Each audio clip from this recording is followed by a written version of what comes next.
Gather, veterans. It's time to join the fight. The long war begins.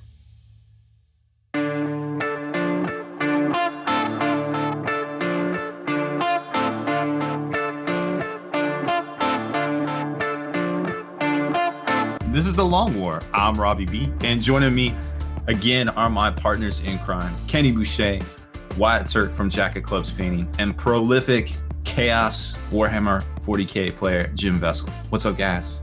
Yo, dog, great to be here. Hey, how's it going? What's going on, dude? Forgive me for not saying expert. I guess I should have led with expert. Prolific's the best word you could have used there. It's definitely an SAT word, I feel like. I overuse it, but I love that word. I like it. That's good.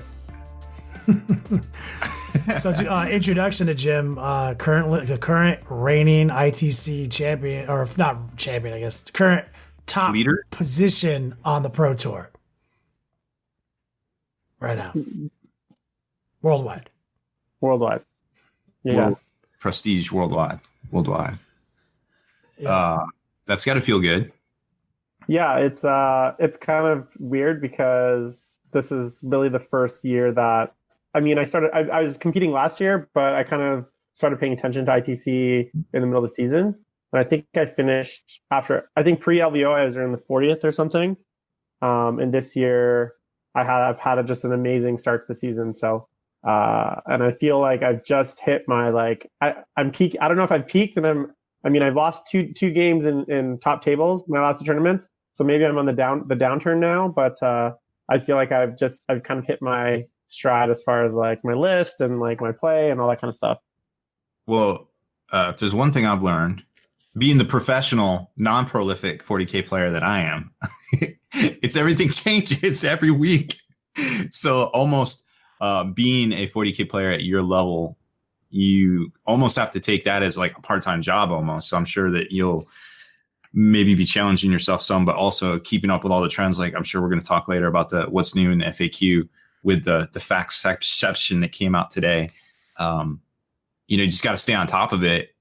But then I guess you got some wiggle room too, as far as maybe you don't have to like win quite as much. Yeah, he's like 100 points over second place right now with 5 like practically perfect entries to his score. Yeah, it's kind of interesting because the way that they've changed the formula this year, after LVO, there's a lot of complaints that like it kind of invalidated a lot of the season.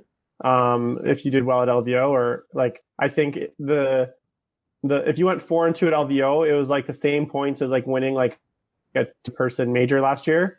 So it made a lot of people upset. This year it's a lot closer, but I think because of that, it's going to be that much more competitive. So I think going into LVO, I want to make sure I maintain that lead, but I kind of feel like if I can top 8 at LVO with a decent lead going into the LVO, I think that gives me a pretty good shot because there's actually not that many large tournaments left. There's Nova, SoCal Open, London GT. Those are like the last like 3 big tournaments before LVO. And then there's obviously a million majors and GTs in between there. And they're pretty geographically spread out. So I don't think any one person is going to come in. And you've already got your max. What do you have? How many, your entries already are almost max. Yeah. I think I have 9 events in right now. But I still, even my lowest scoring event in my 5 is a first place, but it's only 200 points. So I could maybe potentially win 2 majors and maybe improve it by 20 points. Because like 100-person major, you get about 220 points. So if you win another, you can get 20 more points on your score base. I think maybe I could maybe increase my score by 40 points, unless I win Nova, or come place highlight Nova, which we'll see. So. Just to catch everybody up on that, it's the ITC tracker. It's basically the Pro Tour. People get to play. They get to keep their 5 highest scores. 1 major or 4 majors and 1 minor is you're allowed to do that, but it can be all majors. Yeah, so you're allowed 5 events. 3 can be RTTs. 4 can be GTs, and up to 1 has to be a major. So only 4 GTs maximum of the 5. So one, you have to have a major, at least 1 GT, and 3 RTTs to fill up the 5. But at this point, only really majors and kind of super majors will even give you points. So that's pretty impressive, man. Have you in the show, and also I'm a big fan of your style. You play Chaos, which has always been near and dear to me. So always, man. I've been playing Chaos since I started playing Warhammer. I played Chaos in Fantasy mostly. I played Chaos Space Marines in 3rd edition, 40k, and I'm a heretic at heart. So I heard 3rd edition, 40k. That makes me happy. So definitely stay tuned, guys. We're going to be hearing from this expert on the new FAQ. We're going to be recapping Bay Area Open, what happened there. You know, me and my boy Wyatt were there. We actually filmed a guerrilla West Coast battle report there, so that'll be out on the Hall of Veterans real soon. So we got tons of 40K content, but first the news. Rob, I'll let you do the real stuff. I'm here with the news. So going on pre-order this week is some Black Library books, because we're not quite to contrast yet. That's going to be next week. So if you're looking for a new printing, I think, of Liber Chaotica, that's coming back for $65. I need that. Yep, $65 all day, every day. The 20th anniversary of the Space Wolf novel, I think penned by William King 20 years ago. It's hard to believe. It's been 20 years for Black Library. Who knew? $30 US. Go Trek and Felix the Third Omnibus for $21, and Horst Heresy Old Earth paperback for $9.99. That's your big fat lineup till we hit contrast pre-orders next week. But you can probably go down to your local game store and order your contrast pots, maybe sets. I guess everybody's allocated to 6 of each right now. So if it's something you want, definitely hit up your local retailer about, because that's coming in hot. I guess we should talk about that some. So we can confirm that the price of the contrast paints are $7.80 here in America. I think that's what is that in Canadian dollars? I think it's $9.90. Probably 100. Our dollar is garbage right now. We affectionately call your currency the dollary-do. That's the Australian. That's the Australian dollar. Yeah. Yeah, that's the Australian. Oh, we wait. have the monopoly money. Yeah, it's Canadian fun bucks, and then Australia has dollary dues. The only reason I say that is because there was, in fact, a real petition signed by 200,000 people in Australia to change the national currency to the dollary do. It did fail, but it will live on in our hearts forever. Yes, that is. You'll never forget. So there's a lot to talk about as far as the contrast thing. So contrast is coming, and it's not just contrast that's coming out for Games Workshop this June. So if you go down to your retailer and they are stocking contrast, chances are they're going to be stocking 50 new paints as well. They have the 26 same name as the old Forge World Air paints that were discontinued last summer are coming back. It's unclear if they are the Forge World paints. We haven't seen pictures of them, but the names match up, and there's 26 of them just like last time. So conventional wisdom says they're probably. It just makes sense that they came up with a new manufactured in bulk, a new size bottle. Mm-hmm. So they're just being smart with their assets and resources. 100%. Those paints are exactly the same price, the $7.80, that the contrast paints are. So it leads me to believe this is all based off the assumption that these are 18 milliliter pots. If you haven't read the Spiky Bits article where we kind of showcased the different images and I photoshopped them all together using Horizon, so you can kind of see that there's a step ladder of paint pot sizes.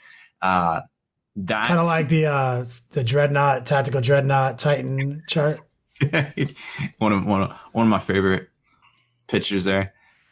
So that looks to be a real thing. And not only that, but they also appear to be changing the Citadel airline of paints to also come in those allegedly 18 ml pots that are also going to be $7.80. So if you're used to the smaller pots of Citadel Air, well, just like we saw with the washes or the shades or whatever they call them, those are probably going away. They're probably all going to the larger 18. This smacks of a rebrand. The price is hard to swallow, right? Like the price is hard to swallow. They are giving you more volume than we're used to. It's a price increase no matter how you cut it. But I don't think it's more of a price increase than we're used to this time of year. So it's a pretty standard GW price hike. So nothing that, people have been playing 40K for more than 5 months are not used to. There is some truth to that. If you do the math on at the beginning of the year, a pot of air was $4.25, and now a pot of air is going to be $7.80. It's a volume price per the same volume. It's an increase of $1.44 volume to volume. Now, obviously, the paint pot sizes don't match up. You don't go from 12 to 18. Right. Nah, it's more expensive by over $1. It is definitely more expensive volume wise if you measure it out. So, but also coming out at the same time are roughly 15 new base paints as well, designed to work with, but not exclusively for, supposedly, contrast. Allegedly. They are formulated to work with contrast. I'd be curious to hear, because we've been talking about contrast pretty negatively, for 3 weeks now? I have not talked negatively. Okay, you've been trying to keep me from not doing it negatively, and me and Wyatt were just getting high at each other's negativity on the subject. And as the chat even would echo, they're like, yeah, but now everyone paints like you guys. You guys paint on the internet. You do this. Cool. Jim, hit me with it. Do you do any painting professionally or commission painting or trying to enter in any competitions this year? So I've done some commission painting in the past, more kind of on a one-off basis. Sometimes it's actually been pro bono because there's been a really cool model that I painted my buddy's Mortarian for him for free because when it came out, because I was like, I need to paint this, but I have no reason to need to paint it. So I was like, who's got a Mortarian I can paint for them? And I've done some armies in the past for commission. So I definitely have dabbled in it. These days, I don't have enough time between my own stuff and work and all that kind of stuff. And I don't obviously do it professionally. As far as painting competitions, I'm actually super excited that Golden Demon's coming to Adepticon next year. I feel like I want to enter something because I got to go back. I'm the reigning champ of Adepticon, so next year I will definitely be there. And I've never really done painting competitions outside of local, so I'm looking forward to having a reason to enter in a contest. So that's going to be exciting. And I definitely agree with Rob because I've been listening to the last 3 episodes, and you guys aren't that subtle with the negativity, but I have really mixed feelings regarding the price. I actually think it's not a bad price when you consider you don't have to do anything. So if I'm doing the base shade layer system, that's 3 paints. So for every color, I got to get 3 paints. With contrast, I get 1 paint. So actually, I'm getting 3 paints in 1, realistically.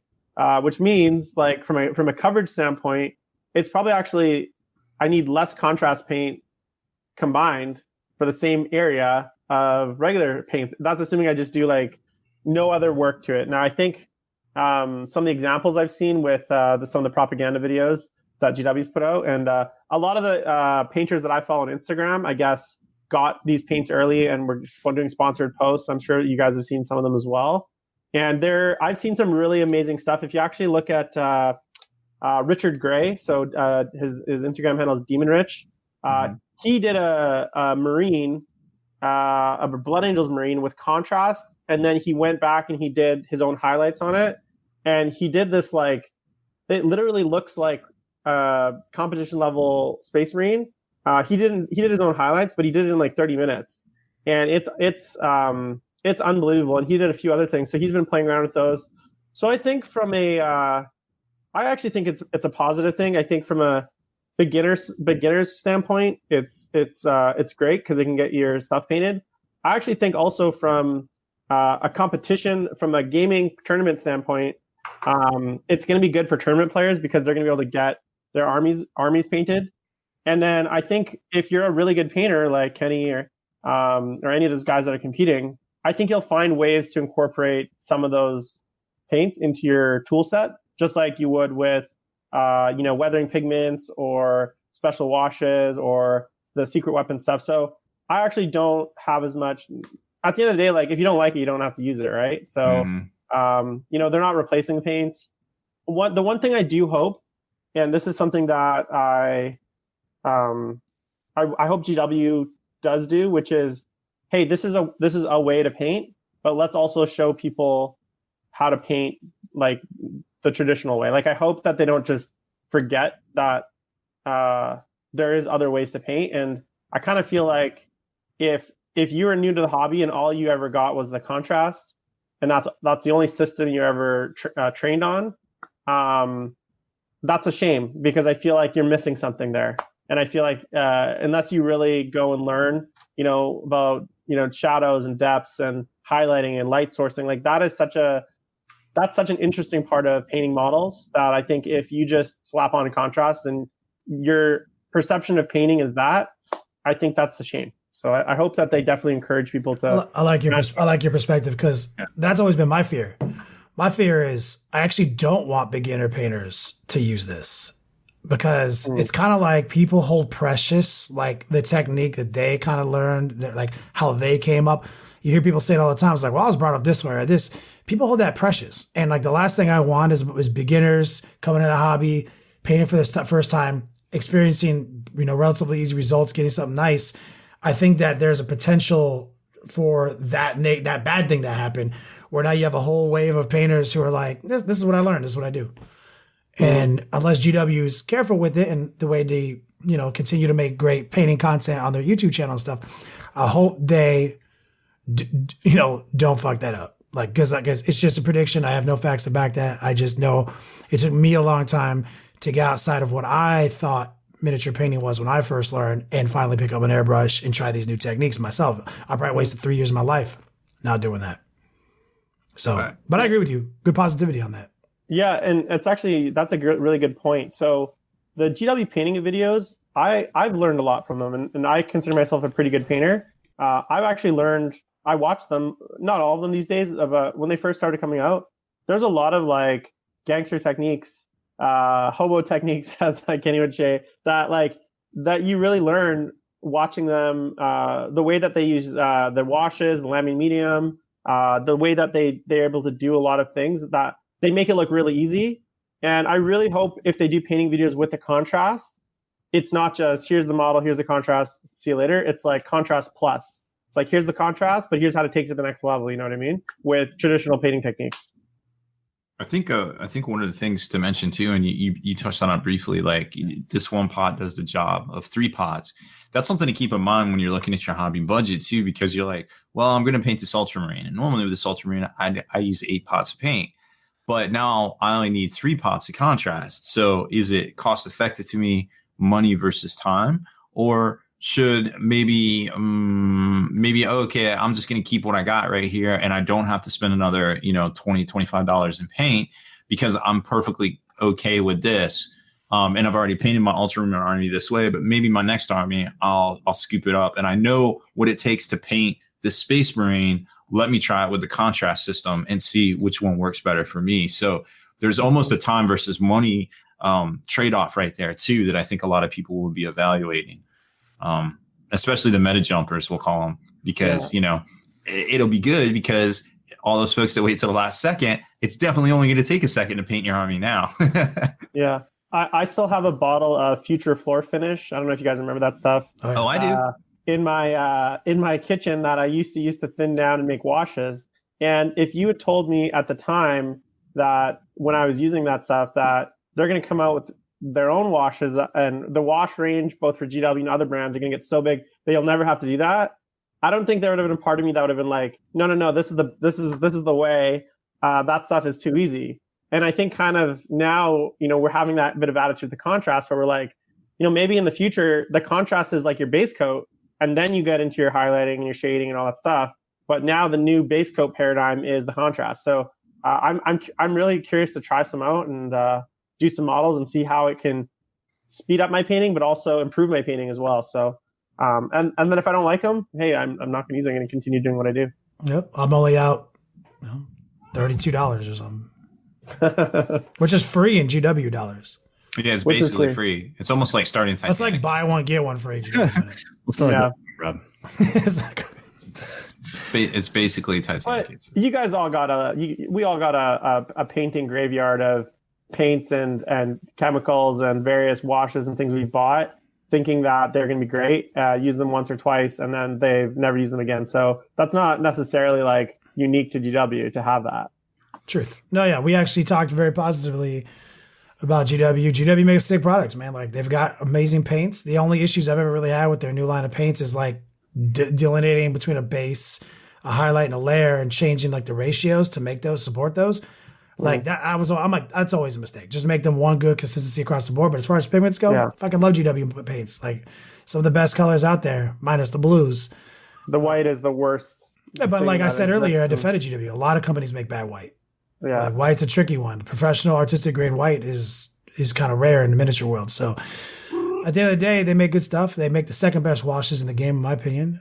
They make some of the top rated actual miniature paints, like really high quality pigments. And, you know, if it wasn't for them coming up with the wash game, when they did, I would have never kind of developed my system and then evolved past it to use Army Painter washes. So yeah, I will be cautiously optimistic going forward, especially with Mr. Canada's insight there. But I don't think we should talk about contrast anymore since we've taken so much contrast time in 3. But I wanted a positive. I want you guys to know it's not. We're not incapable of seeing. GW spelled it wrong. Oh yeah, on their picture. Wait, what? They put out the big announcement on Sunday that Contrast was going on pre-order June 8th for delivery on June 15th, but it was a graphic. There wasn't any text of that in the actual post. They spelled Contrast wrong. They spelled it Contast.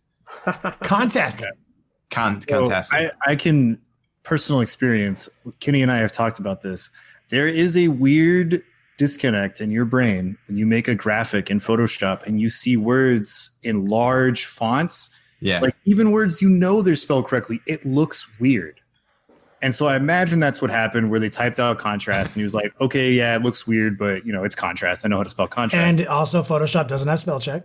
Yep. Nope. And so every time I write something in Photoshop, I copy and paste it into a Google Doc, and then I look at it to see if there's any spell issues, and then I copy and paste it back to Photoshop. That's my move. Yep. Do it every day.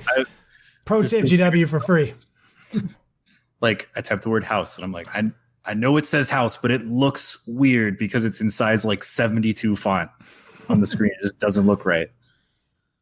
Oh my God, Maui Blood in the chat. He's like, I've been making hashtag contest jokes for 2 days. They fixed it. They fixed it on Monday, but it was a good chuckle. I mean, everybody makes typos. Everybody makes mistakes. Oh my God, I literally misspell everything, so I'm like, yeah, spelling's almost impossible. It's almost as hard as subtraction, aka reverse math. It is like reverse math. You're right. 100%. It's almost that hard. It's impossible. Some other nifty stuff to talk about real quick. There was the new Sylvaneth Battletome went for sale up on iTunes over the weekend. If you're one of the lucky few that actually was able to buy it before GW realized that, oh crap, that published, take it down, then they are floating around out there. You can find it. It's 21 pages of rules, and they look good. A lot of the pro AOS players are like, oh, it's a nerf. They nerfed the Sylvaneth, and I'm just looking at the rules and I'm like, they seem pretty synergetic, but maybe I'm not in touch with like the competitive meta out there. But Beetle Lady is going to be coming in hot. Did you say synergetic? Synergetic? I'm just trying to figure out synergy. So synergetic. Synergy. I'm with yes. it. That's the I played a trivia pursuit game the other day, and that's determined to be the most overused word in the workplace. It's not meta. That might be second place. I think overall it's going to be, well, they were one of the oldest books. I guess Seraphon will be out at the end of the summer or something. But I guess what they're saying is it's looking good to me, but you're going to need a lot of those wildwoods because there's like at least 5 different ways to generate. Wait, wildwoods. are the wildwoods the teleporting tree thing still? Yeah, but God, I paid new. My last commission trees. I painted was like 40 of those.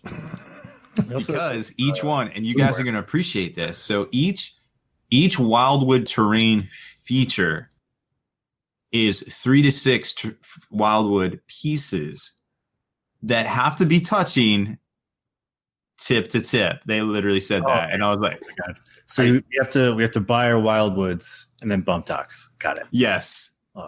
So, but each box set is only 3 of them. whatever. And there's 5 different ways to that, at least to make them that I counted out. So all 3 woods have to touch tips. Yeah. Have to touch the tips. Gingerly touch tips. Got it. Just get it in there. Just I reiterate, the wood has to touch. GW said that. You gotta touch your wood. Do you have wood for elves? Because I do. Just want to get out of the way. That counts as a dick joke. So they are coming out. Speaking of woody elves, also it looks like there will be a full-on wood elf Blood Bowl team and Blood Bowleries coming soon. Yep. Also coming in hot. That's a thing. Wood elves are an extremely popular Blood Bowl team. Going all Yep. So they'll be getting the dice and I'm sure pitch. I don't know this for sure. This is all industry rumors at this point, but apparently they're coming in hot. There's some sort of power cards set for Warhammer Underworlds coming very soon as well, which will be probably similar to the Heroes card or the Leaders cards. I think they were last year, kind of an in between seasons thing that help you just get. It's like a card expansion. That was rumored as well. I think that was the big things. Those were the big things. And if you're into Warhammer strategy, or Lord of the Rings, Middle Earth strategy battle, there's a very iconic expansion supposedly coming out soon that wasn't in any of the movies. But I'll just say this, Sharky. That's probably all I have to say. Oh boy. Sharky. Yes. So the whole Shire incidents Scouring. coming out. It's happening. I'm surprised they didn't make a whole movie just on that, based on the way that they're pumping out those Hobbit movies. Oh, I guess they could. We're talking about casualty models. Jedi movies or Hobbit movies. What are we talking about?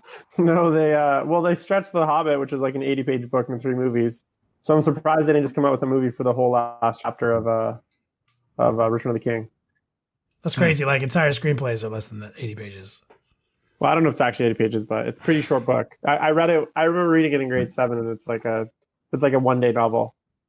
Yeah, Return of the King actually is a very small book. I actually held it in my hands yesterday, strangely enough. I mean, yeah, The Hobbit's short, not Return of the King. Return of the King's, I think, a big book. Which the one it's there and back again? That's The Hobbit, right? Yeah. Something like that. Or is it there back? I don't know. Maybe it's just a miniatures game based on Sharky's machine. It could be. Man, where's Mike Haspil to fact check us on Lord of the Rings stuff? He's actually supposedly going down to New Zealand. Yeah. In November, he was saying. He said it's his dream to fall asleep in the Shire under a tree with his Hobbit prosthetic feet on, smoking a pipe. His words. Yep. I mean, sad he's not here. I was going to tell him about the mono build Granites that were at BAO doing really well. Wrecking face. That's a good segue. Do you guys want to jump into the Bay Area Open coverage? Yeah, we could do that. I do want to address, I know some people were still talking in chat about the brushes and paints, the Pro Acryls. We had a large hobby discussion. Yes, on the webcast. So those are all available from one magical site. You're telling me that you can get all these magical hobby supplies from one site? Yes, it's creaturecaster.com. And I think they ship out of US, Canada lands, and also the UK now too. So and you may have noticed, like on the podcast, we stopped like running basic commercials and do more conversational stuff. So it's funny because that was not a ad placement that we did on the webcast. It just organically populated as we talked about contrast positively for an hour practically. Yeah. And, so Creaturecaster is actually based out of Kelowna, which is about 2 hours northeast of me. And one of the guys, Simon, who is the co-owner, we go way back. We used to actually both work at GW at the same time when I was like 17 years old, and he was a manager. So I've been chatting with him recently. I've been checking out their paints and their stuff. So they mix the paints, they bottle the paints by hand, and it's like literally the really small local operation. So it's great to be able to support them versus like, giant mega corporation that does 500 million pounds in sales. So definitely check out their stuff. Oh, it's sick. Yeah, the Pro Acrylic line or Pro Acryl line is as far as a professional acrylic medium goes in World of Miniatures. It's hard to not say it's the best. I keep looking for ways to not say it's the best, but it's is basically the best. Yeah, As far as artistic quality goes, like. Yeah, and I just got a set of them. I haven't dug into them. I haven't had much time to paint, but I heard a rumor too that they're looking to expand the range as well. So yeah, I've got four of the new paints here in the Beats Lab that I've been using on the Twitch stream since Broadside Bash. They handed a few off to me. I painted the Master of Possession's entire robe with the new burnt orange and ochre workup over their burnt red, which are two of the new colors. Ooh, how do those compare to Harvest Brown? The burnt orange and the ochre are solid AF. Like, I was very pleased with them. I mean, good substitute because you know that Harvest Brown's hard to find. Harvest Brown is hard. The burnt orange is close to Harvest Brown. I bet if you mixed a drop of ochre into it, it'd be exactly. No, wait. Mm-hmm. It's exactly Harvest Brown. You can make it like the Reaper Master Series Orange Brown with a couple drops of ochre. Oh, that's solid because I'm tired of buying Reaper paints just for like two colors. Yeah. Yeah, me and Rob had a love affair with Reaper Master Series Harvest Brown and Orange Brown for what, 8 years now? I painted all the Tiny Titans with that orange brown. I fucking love that color. I mean, you can see the Titans behind me, obviously. You know how hard it is to get a Reaper Master Series paint these days? No, they sell it.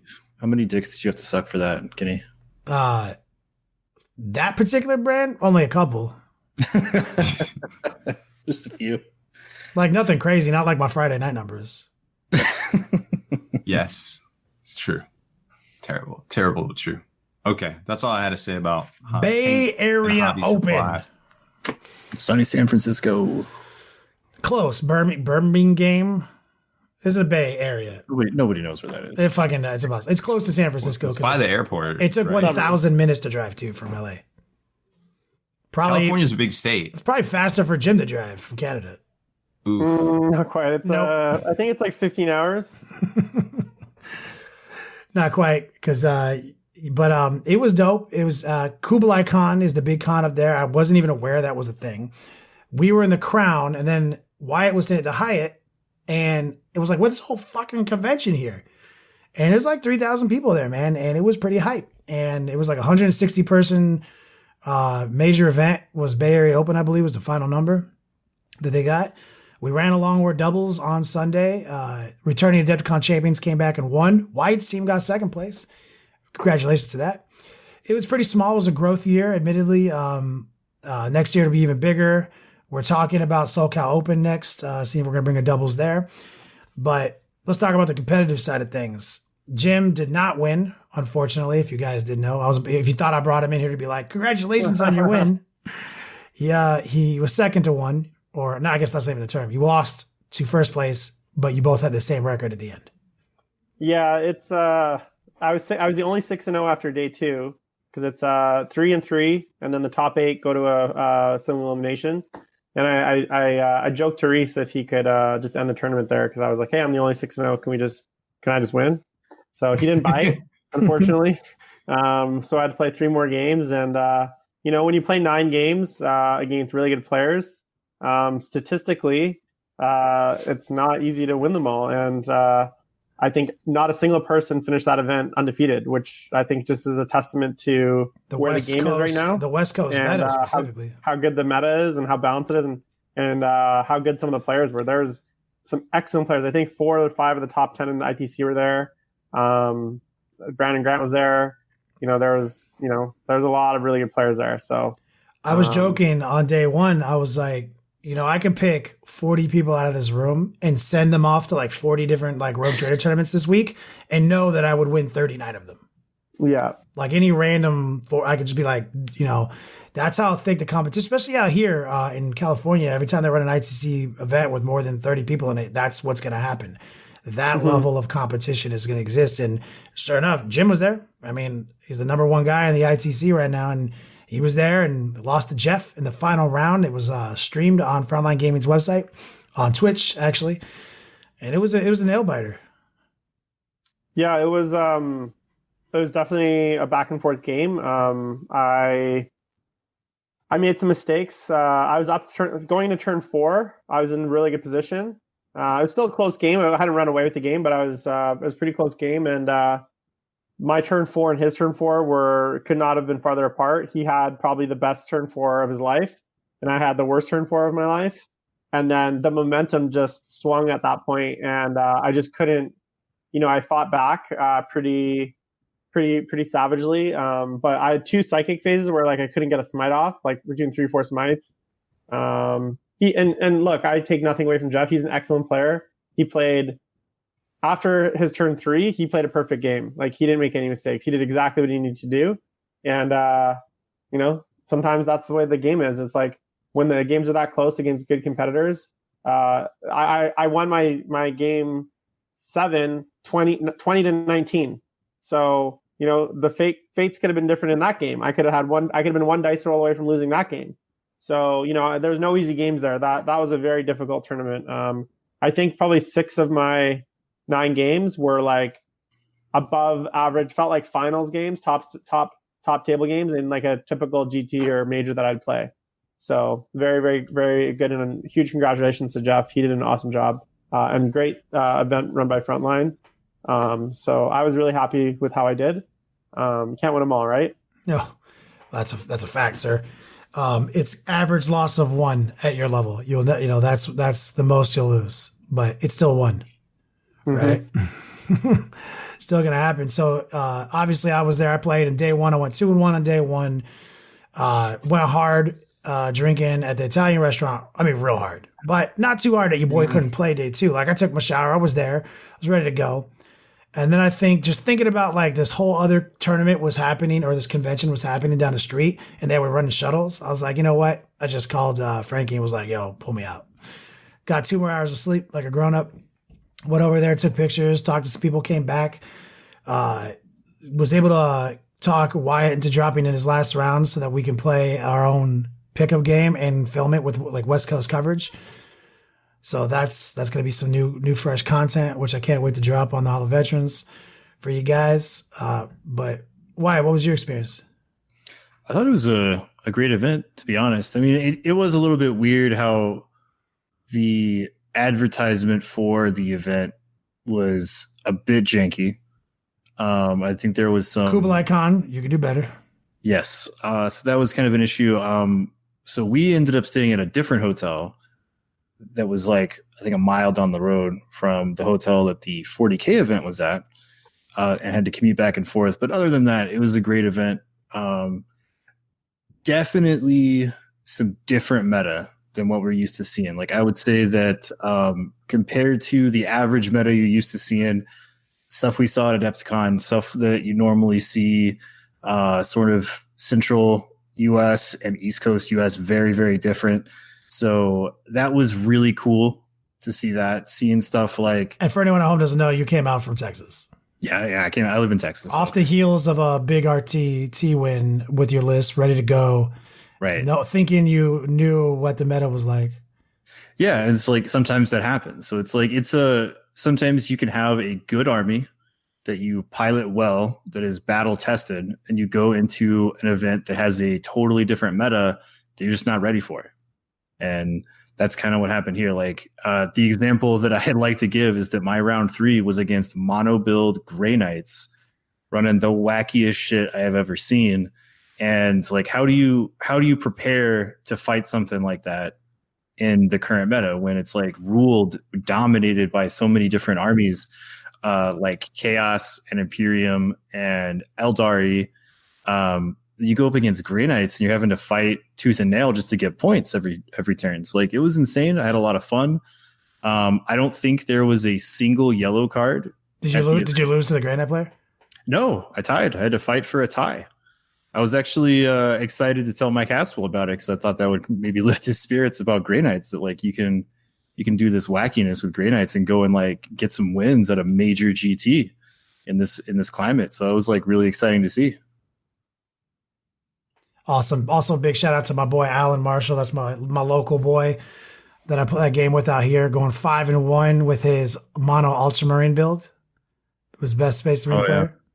People were like poo-pooing on Alan, but like while they were changing their meta and doing all that stuff, he was studying the Ultramarines. Like he was studying the Blade, and he showed up and he went 5-1. Yeah, and when I was talking to Mr. Taste of Blood of Kittens, I was like, he's like, did you see there was an Ultramarine guy with dreadnoughts out there? And I'm like, yeah, it's my boy right here. And he's like, oh shit. So then like, he just started asking him about the list and posting about it. And then before you knew it, it spiraled on Reddit and people were like, he's just lucky.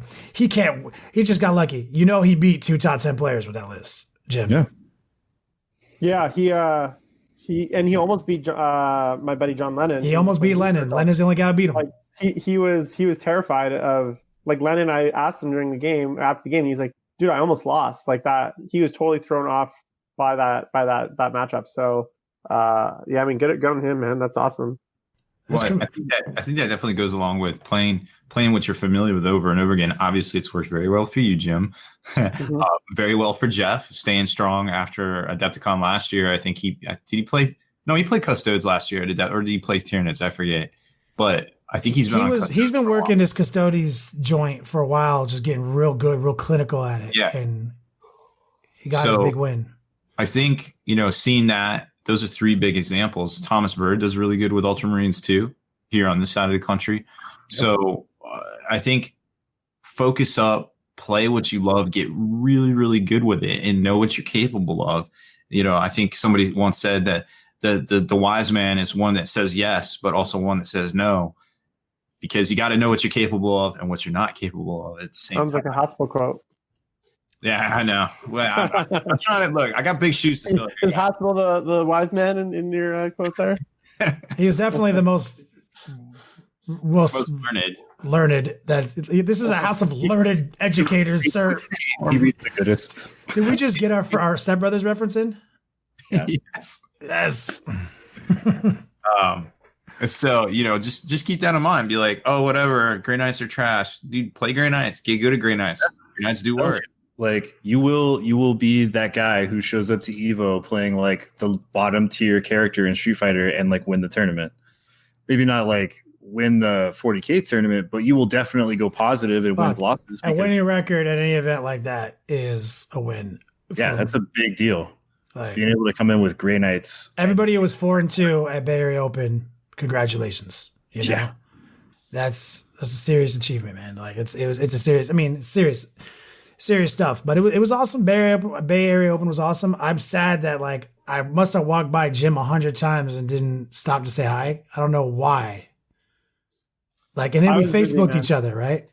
Yeah, I was pretty like, I played actually a lot of my games took a lot of time, and then I would just go hide in a corner because, man, those halls, it's stressful, it's loud, like you need a little bit of a mental break in between. So, yeah, but it was a really great event. I'm glad I went. Now I feel like I have to go back next year to, Jeff Robinson lost to Don in the final last year, and he came back and won it this year. So I kind of feel like maybe that's my path. So Don Husen. Big shout out to Don. I actually got to talk to him after Broadside Bash a little bit on his Purge thoughts. He brought 3 Helldrakes, which, I mean, he's like, did you know Helldrakes are good? It's like, bro, they're my kindred spirit outside of Baller Fiends. Like, I love Helldrakes. He brought him into his Purge list. Jordan Stein just jumped in the chat. He went 4-2 with Necrons to our point about the wackiness out here. Jordan holding it down. Yep. For Necrons. I mean, this is the wild west out here. Yeah. So I played one of Don's proteges on day 2, game 1. His name was I can't remember his name. George, I think. He had a crazy last name. He had 3 Daradio Purge Dreadnoughts. Let me tell you, those things are absolutely disgusting. Like the fact that they reroll hits, not failed hits. And the fact that they've got the janky wording, and purge. Any wound triggers there. It's not like a purge. Oh, a smite does. An errant demon shell is a good usage of it. A smite will do it. And I won by 2 points. And this is a guy that came up to me and he said, "Hey, I don't play in that many tournaments." He's like a mid-level player, and he almost beat me like bad. Like I literally had to pull out every last stop to win that game, and I only won by 2 points And so I was actually terrified of Don's list. Like if I had to play him in the final, I was like, I'm going to get tabled by Don in 2 turns if I play him. So I was pretty lucky that Jeff managed to take him out. And I love it. I almost sold my boy Alan on a Purge list. Like, trying to sweet talk when it's starting a Chaos Army because he plays the Dreadnought Bash with Robbie G. And I was like, you can kind of do that. same shit you used to with Purge, and was showing him some of the units that he didn't think of, and he and actually read him what Lord Discordant does. He's like, oh my god, these units sound amazing. It's like, it's a fucking sick list. Like, I mean, Don's list I think was 3 Lord D's, 3 Dorito Dreads, and 3 Helldrakes. And 3 Contemptors. It's 12 models. Yeah, 12 models. Yeah. And last night I messaged all my buddies in various groups. I was like, hey, who has spared Dorito Dreadnought sitting around? Like, I was on Forge World browsing the options, so it's in my head now. And I'm like, okay, how do I incorporate some of this filth into my list? It was sick. It was so sick. But Barry Open, you crushing it out. You're leading the ITC score track of the Pro Tour. New FAQ. Let's talk about it. We got the expert here. We got new in the FAQ with Jim over here, Mr. Captain Canada. Sorry, Major Canada. Major Canada. Major Canadian. Major Canada. Let's talk about it. Like, how are you feeling? What are some of your big takeaways? Is on paper the best player in the world right now?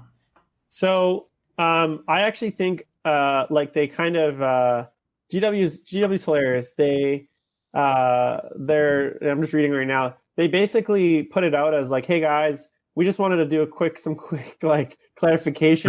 There's no big changes. Yeah, there's no big changes, nothing major. It's just some quick clarifications.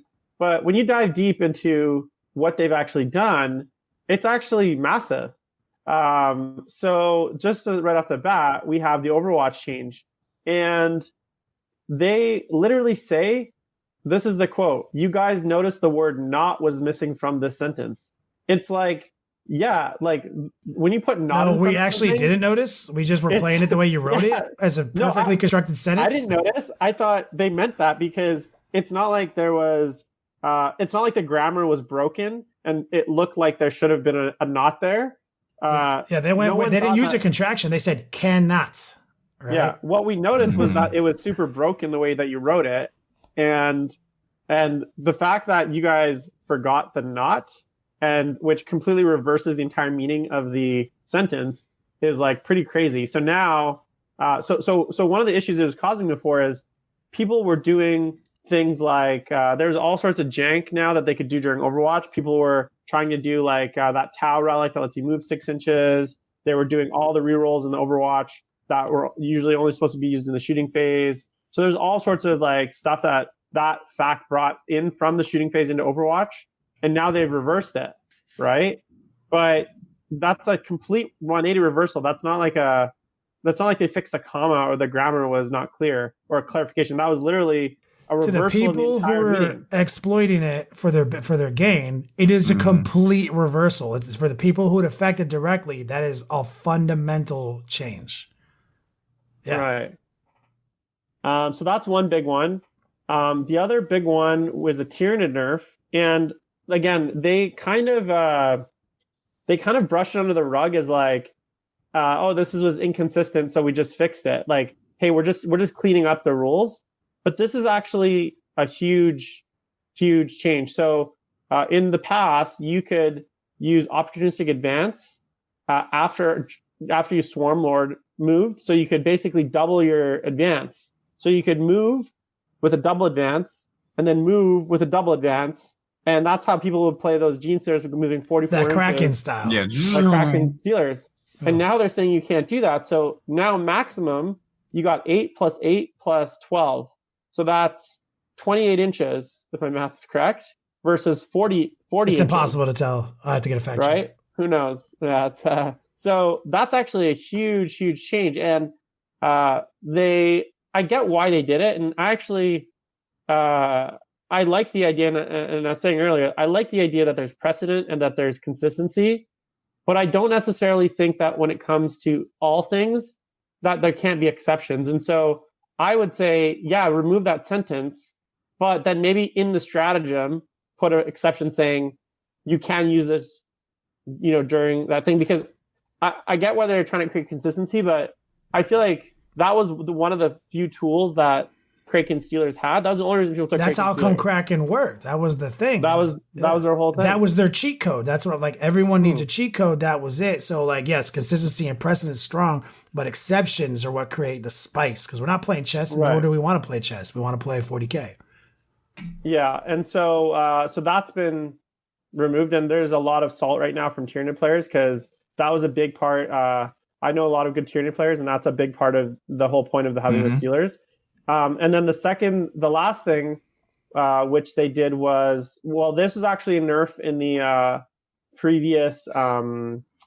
This was another Tyranid nerf. So in the past, before the big FAQ, you couldn't use counteroffensive on things like Vexator Mask, which made Vexator Mask really good because it meant no matter what, that unit's fighting last. So in the big FAQ, they said you could do that, but again, it was inconsistent with the paroxysm psychic power, which basically said you can't because they had a special snowflake FAQ saying you can't use counteroffensive with paroxysm. But now they're like, no, in order to be consistent, we remove that too. So now if you've cast paroxysm on something, you can now counteroffensive to interrupt, to basically negate it. So that's a second Tyranid nerf. And that's a pretty big change, I think. So, I think from a Tyranid perspective, I played Tyranids, a double Kraken Steeler list at the Canhammer team tournament about 4 weeks ago. And I got destroyed because we played Dawn of War and he put 40 Gene Stealers into my army turn 1. And now they won't be able to do that. You know what I mean? So this is a pretty big change. Yeah, and some people think it was super OP, but I was like, I don't think there's anything wrong. See, GW, my suspicion is GW didn't care about the consistency there. They just thought it was OP. They wanted to sound like they were a grown-up game company. Yeah, GW does not like people to be able to like alpha strike really hard. No, with close combat for some reason. Yeah, like they're super against close combat power for some reason, which is weird because there's multiple factions in this game where like the backbone of that faction is close combat. It's the rushdown. And it just seems weird that like they consistently make those options like worse than shooting. Oh, let's backtrack real quick. We got fact checked by George. He says, Jim, you have it backwards. You cannot use counteroffensive if they've used paroxysm. Let's see. I have it pulled up. Do you want me to read it word for word? If you actually read the FAQ in I'm on Warhammer Community, it says we remove the following entry. And then the entry that they removed is the FAQ that asks if they're under the effects of paroxysm, can they use counteroffensive? So they've removed that. They've removed that FAQ. So now the proper FAQ is the one that says, literally, this is the wording: if a unit is affected by a rule that forces it to fight after all units able to fight have done so, such as the effects of the paroxysm psychic power, the Vexator Mask, or the Armor Rest, can it still be affected by the counteroffensive stratagem? And the answer is yes. The counteroffensive stratagem allows unit to fight outside of the normal fight order. So now you can use counteroffensive because they removed that special snowflake fact for paroxysm. That's what I'm saying. Yeah, that makes sense. So the thing he quoted was completely off of there. So it's consistent now. So every time that something has a fight last, you can now interrupt it. Whereas before, only the Vexator Mask had a fight last that you can interrupt, and now it's like every fight last you can interrupt. So let me ask you two questions if we got time. First off, about two armies I own. Do you think they needed to clarify? I thought it was pretty straightforward about the rapid fire and the beta bolter rules with special issue for Death Watch. Do you feel like they really had to clarify that further? I didn't. I thought it was pretty clear. You either get beta bolter rules with regular ammo, or you get no beta bolter rules with special ammunition. You just can't combine them. I thought that was super clear. Well, unfortunately, a lot of people in this game still think that it's not a permissive rule set. And games where 40K is 100% a permissive rule set. So sometimes they have to clarify stuff that might seem silly to Well, HUD. it didn't technically say I couldn't. That's not how permission works. Yeah. No. Permission has to be literally has given. to say you can do this or you can't do that thing. Yeah, it's pretty simple. It's not. Yeah.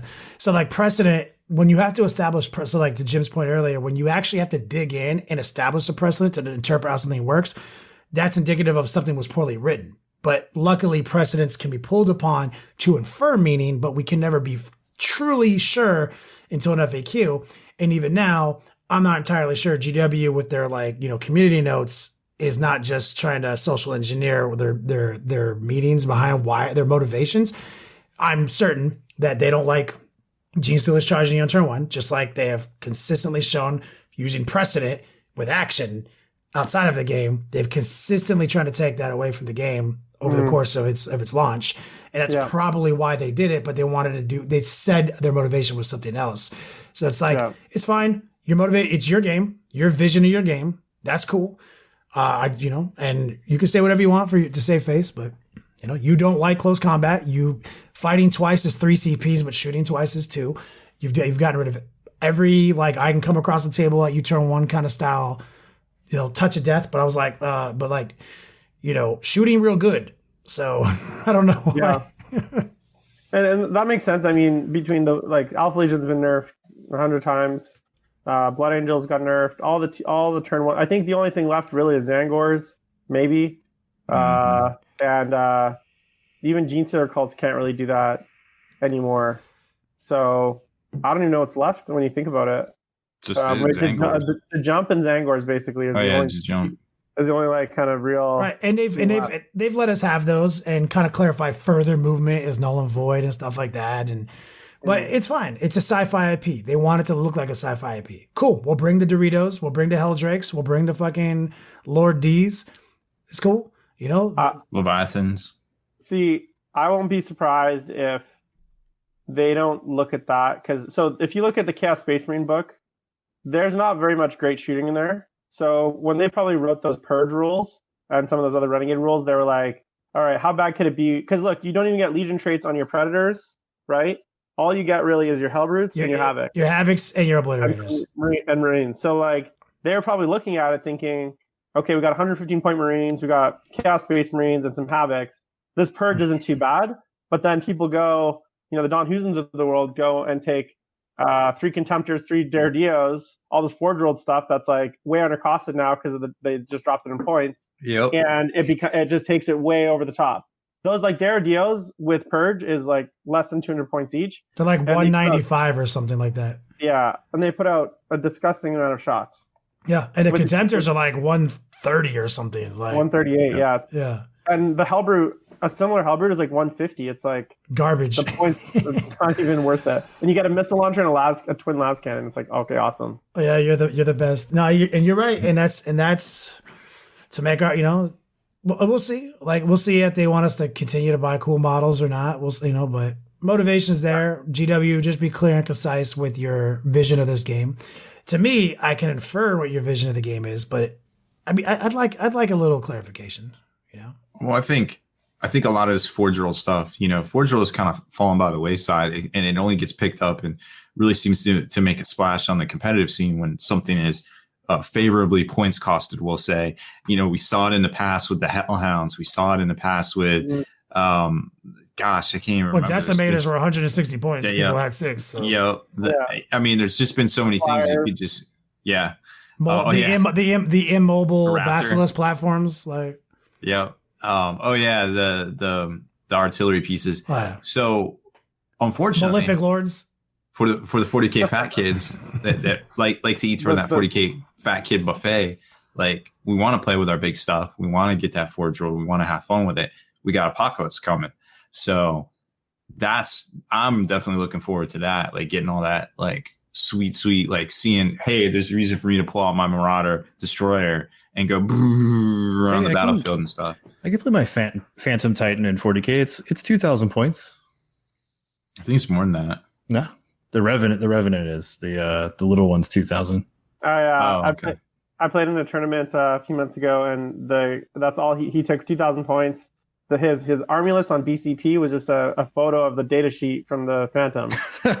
Yeah, entire army. That's so data sheet. Yeah. What a super heavy detachment. It's just one Titan. What a legitimate troll. Hey, he lost every game. It's you can't win ITC against that thing. Before we get out of here and close it up, Jordan Stein, he's got one question. Maybe Jim can answer it. He says, can Serpent Shields be fired whenever in the shooting phase, even after it fired all its weapons earlier? Has this been FAQ'd? He's probably asking for a friend. I mean, what does the rule say, right?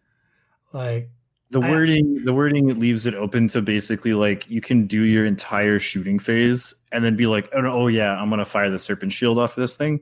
So you can choose to shoot it at the thing you didn't kill. Yeah. So like, I have it open right That's now. how people played against me. They do everything, and then they see they need to pop one serpent shield to finish So it. let's see. All right, let's do this. Here we go. I'm scrolling through to see if, because there is some changes to conceal, protect, jinx, doom. Probably want to read those if you're a crafter. Yeah, I would rules as written lean towards at any time, because it's not it doesn't follow the standard shooting sequence. So if you read the shooting sequence from the rulebook, there's a very specific series of steps. You choose a model, choose targets, choose weapons, etc., roll a dice, etc. So the serpent shield isn't any sort of shooting attack or shooting weapon. It doesn't follow that phase or that order. And in addition, it would be like there's no timing step on it. There's no like sequencing on it. So I would say it's closer to like a stratagem than it is to that can be used at any time during the shooting phase than it is to like an actual shooting attack that has to happen at the same time. That's for me rules as written. Now, whether GW thinks that that's legit, I mean, we'll have to see. I haven't seen any FAQ on it though. So Wave serpents are coming back, so we'll wait till a couple. They're so good. A couple more events happen, and that becomes a thing before GW, because GW is not even aware that it's a thing, you know. Yeah, and it's not addressed in the recent FAQ changes at all. So I would say like, well, it's not addressed, and you got to go with what. Rules is written has to be how we interpret rules until, because no, you can never be in Shervinton. Or just ask the TO. And remember, it doesn't. How do y'all play in this? And the serpent shield doesn't even have a profile. It's like not even. It doesn't even like say serpent shield. This is its thing. It's like not even. Yeah, it's like a strategy. I would recommend, and whenever there's like these weird, these are feel badsies. These are things that, like, if your opponent doesn't know that how it could happen, can be a feel bad moment. I definitely get clarification from your TO. Go up to your TO before the tournament, be like, hey, this is the serpent shield. This is how I interpret it. Do you interpret the same? Are we on the same page? Because what you don't want to have happen is you think that it works a certain way. Maybe your TO is wrong, but at the end of the day, he's the TO. So he could decide it does work the way that it does have to get done at the same time. And you definitely don't want to be caught in either direction incorrect. Mm-hmm. So because it is ambiguous enough that it could be an issue, just get that clarification from the TO. And I think most TOs are like, hopefully, well, not all of them, but most of them are smart enough to like at least be able to make a call and say, yeah, this is how I'll rule it, at least for that tournament. And I think that's the smartest thing you can do. Yeah. Well said, brother. Well, I think we did it. We don't have a Haspil to take us out of here unless I got something. All right. 5-card stud, nothing wild, and the sky's the limit. We are at war. Hoorah! War is what guardsmen pray for.